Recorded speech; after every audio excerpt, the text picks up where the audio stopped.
पुरी रे सारस्वत विद्या मंदिर 28तम वार्षिक उत्सव धूमधाम रे अनुष्ठित।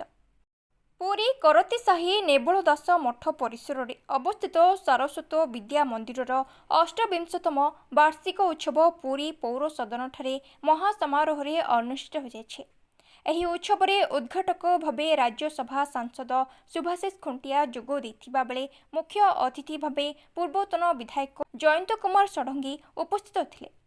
सम्मानित अतिथि भावे नेबुल दास मठर महंत डॉक्टर रामचरण दास, विशिष्ट शिल्पपति गिरीश नायक, पुरी जिला कांग्रेस कमिटी सभापति राजेश मिश्र, वरिष्ठ आईनजीवी विनय नृसिंह महापात्र और 15 नंबर वार्डर पूर्वतन काउंसिलर श्रीमती सुप्रिया पात्र जोग देथिले। कार्यक्रम आरंभ में श्री जगन्नाथ चरण कमल प्रदीप प्रज्वलन करी उत्सव को आनुष्ठानिक भावे उद्घाटन करा जायथिला। परे मंचासीन अतिथि मानकु आचार्य रोजालिन पट्टनायक और आचार्य सुप्रिया सेठी द्वारा ब्याज परिधान कराई पुष्पगुच्छ अर्पण करी सम्मानित करा जायथिला। उत्सव अवसर में विद्यालयर छात्र छात्री माने विभिन्न सांस्कृतिक कार्यक्रम प्रदर्शन करथिले, जहा दर्शक मानकु मंत्रमुग्ध करथिला।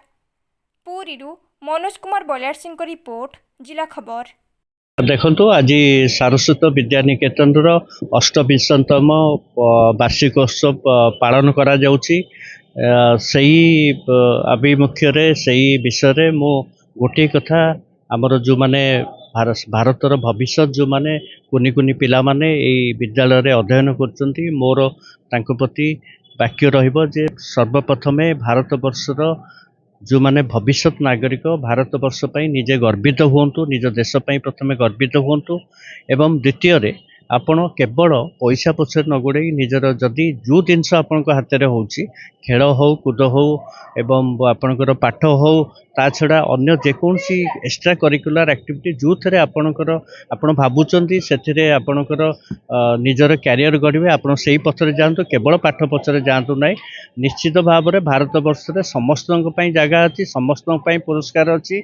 जी जो रास्तार भल काम कला निश्चित भाव में सी आग को रेकग्नाइज हम एवं सी ताकू भारत सरकार हुंतु कि भारत समाज हो ताकू निश्चित भाव में ताकू चिन्हट करिवो।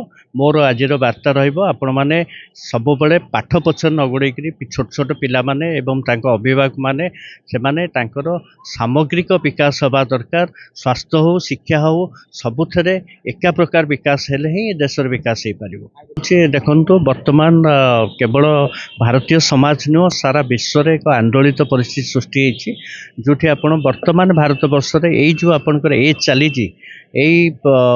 दशंधि आप देखिए जे पाश्चात्य सभ्यतार भारत वर्षर भारतीय समाज भितर अनुप्रवेश घटी जाइए। ताठू दूर रही दुईटी बार्ता रहा, निजे पिला सचेतन हवा दरकार। द्वितीय हूँ अभिभावक माने कई भाव में पिलार निजर साइकोलोजी की देखी केमिटी हैंडल करें सेटा अभिभावक मान निर्भर करे एवं ए प्रकार समस्त समाज ए प्रकार परिस्थिति गति करछि, किंतु से परिस्थिति बाहर को बाहरी आसी एवं मु दृढ़ निश्चित जे भारतीय समाज एक दृढ़ समाज। निश्चित भाव में ये जो पाश्चात्य सभार अनुप्रवेश सभ्यतार अनुप्रवेश बर्तमान चलछि आ द्वारा आम निश्चित भाव में तार आक्रमण को प्रति आक्रमण करवा एवं ताकू प्रतिहित करवा।